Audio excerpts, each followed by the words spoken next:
कांग्रेस ने लोकसभा चुनाव की तैयारियां तेज कर दी हैं।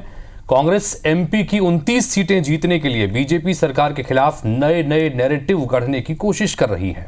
एक नए नैरेटिव के जरिए कांग्रेस बीजेपी सरकार को अब पर्ची वाली सरकार बता रही है। ये भी कह रही है कि मोहन यादव की ये सरकार करप्शन, कर्ज और क्राइम के भरोसे चल रही।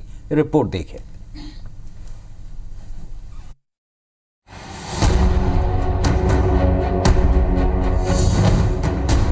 ये मोदी गारंटियां है कहाँ और पूरी कब होगी और करेगा कौन?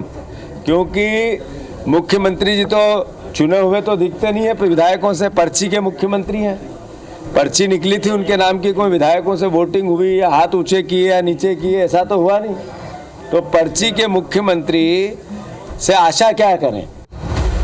लोकसभा चुनाव के पहले एमपी कांग्रेस नए नैरेटिव के साथ चुनावी मैदान में है। कांग्रेस बीजेपी सरकार के मुखिया यानी मोहन यादव को वोटर्स के बीच पर्ची वाला सीएम कहकर माहौल बनाने की कोशिश कर रही है। मकसद साफ है कि चुनाव के दौरान वोटर्स को यह बताया जाए कि मोहन यादव आपकी पसंद नहीं, बल्कि इन्हें मोदी और अमित शाह ने महज एक पर्ची भेजकर एमपी का सीएम बना दिया।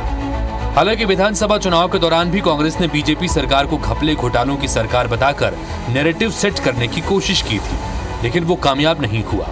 कांग्रेस फिर एक बार नए नैरेटिव के साथ मैदान में है। जिस पार्टी में लोकतंत्र नहीं होगा, जो वो पार्टी पर्ची पर ही चलेगी। जो चौराहे पर ज्योतिष तोता बिठा के बैठते हैं कि वो तोता चिट्ठी निकाल देगा और उस पर नियुक्ति हो जाएगी। सरकार का कोई अब अस्तित्व है ही नहीं। हाल ही में विधानसभा सत्र के दौरान भी कांग्रेस विधायक दल ने बीजेपी सरकार के कर्ज लेने पर भी सवाल खड़े किए थे।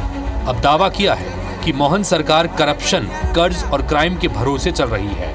कांग्रेस के इस नैरेटिव से बीजेपी इत्तेफाक नहीं रखती। उसके मुताबिक बीजेपी सरकार डबल इंजन की सरकार है। पर्चियां तो कांग्रेस के जमाने में चला करती थी।